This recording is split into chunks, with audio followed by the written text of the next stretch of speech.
Alright, হ্যাঁ guys, welcome to English Academy once again. আজ আমরা ইংরেজি বাক্য গঠনের 10টি স্ট্রাকচার নিয়ে আলোচনা করতে যাচ্ছি। অ্যান্ড আই বিলিভ আপনারা এই স্ট্রাকচারগুলো দিয়ে অনেক বাক্য তৈরি করতে পারবেন এবং এগুলো ডেইলি ইউজে আপনাদের ফ্লুয়েন্সিও ইমপ্রুভ হবে। বাই দ্য ওয়ে, গত ভিডিওটিতে আমরা প্রথম 10টা স্ট্রাকচার নিয়ে আলোচনা করেছিলাম। যদি আপনারা ভিডিওটি না দেখে থাকেন, ডিসক্রিপশন বক্সে লিঙ্ক দেওয়া থাকবে, দেখে নেবেন। However, without delay, let's begin.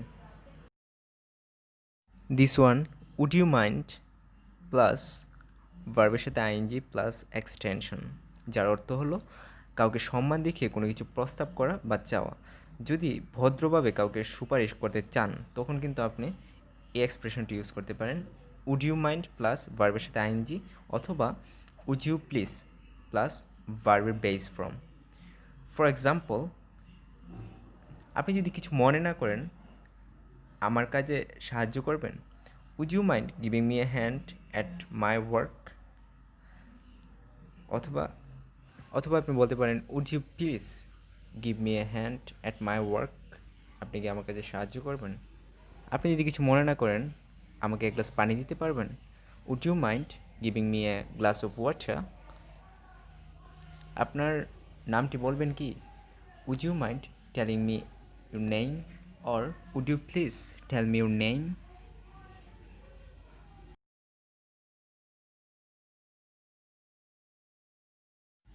Next, structure 12, I am having a hard time plus ভার্বের সাথে আইএনজি, যার অর্থ কোনো কিছুতে সমস্যা হচ্ছে এরকম বোঝাতে আপনি এটি ইউজ করতে পারেন। For example, I am having a hard time understanding my friends, আমার বন্ধুদের বুঝতে আমার সমস্যা হচ্ছে। অথবা I am having a hard time downloading songs, আমার গান ডাউনলোড করতে সমস্যা হচ্ছে। I am having a hard time. Hard time answering your questions, আমার প্রশ্নগুলোর উত্তর দিতে সমস্যা হচ্ছে, তোমার যে প্রশ্নগুলি উত্তর দিতে সমস্যা হচ্ছে, তখন আপনি এটি ইউজ করতে পারেন।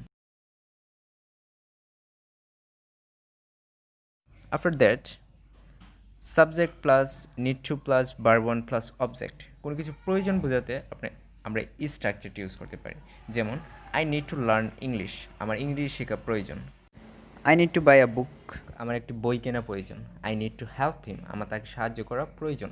আমরা প্রয়োজন অর্থে এটি ইউজ করতে পারি। প্রয়োজন যে কোনো কিছু প্রয়োজন হতে পারে, তখন আমরা স্ট্রাকচারটি ইউজ করে বিভিন্ন সেন্টেন্স তৈরি করতে পারি। Structure 14, I am trying to plus verb, আমরা কোনো কিছু করার চেষ্টা করছি। যেমন, I am trying to learn English, আমি ইংরেজি শেখার চেষ্টা করছি। I am trying to do something, আমি কিছু করার চেষ্টা করছি। I am trying to help the street children, আমি পথ শিশুদের সাহায্য করার চেষ্টা করছি। তখন কিন্তু আমরা এটা ইউজ করতে পারি। Next, I like the way plus subject plus verb, আমরা কিন্তু কাউকে কমপ্লিমেন্ট দেওয়ার ক্ষেত্রে এ স্ট্রাকচারটি ইউজ করতে পারি, মানে মানে হলো কোনো কিছু পছন্দ করা। For example, I like the way you talk, আমি তোমার কথা বলার ভঙ্গিটা পছন্দ করি। I like the way you work, আমি তোমার হাঁটার ধরনটা পছন্দ করি। I like the way he loves, আমি তার ভালোবাসার তালিকা পছন্দ করি।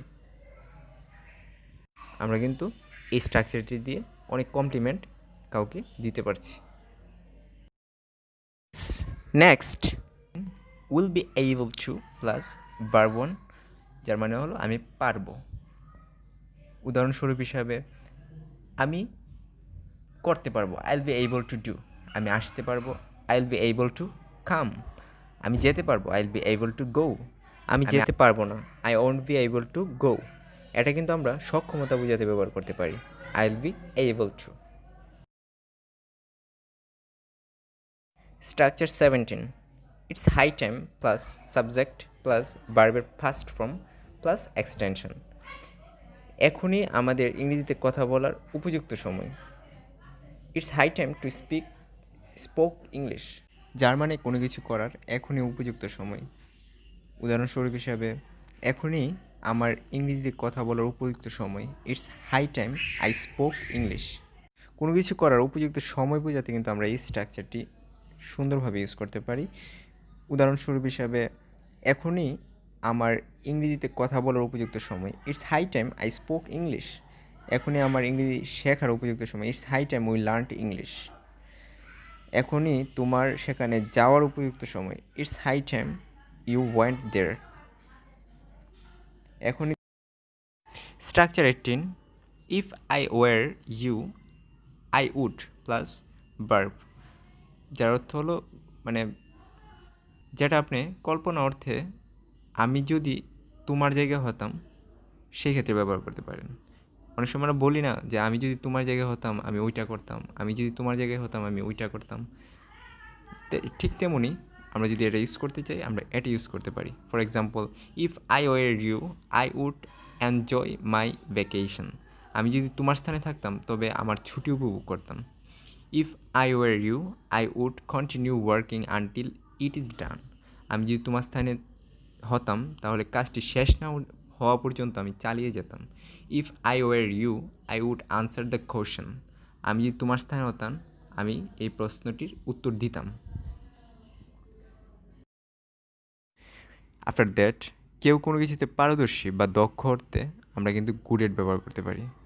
Affirmative sentence, subject plus am is are was were plus good at plus noun বা verb plus ING plus extension. সে ইংরেজিতে পারদর্শী, he is good at English.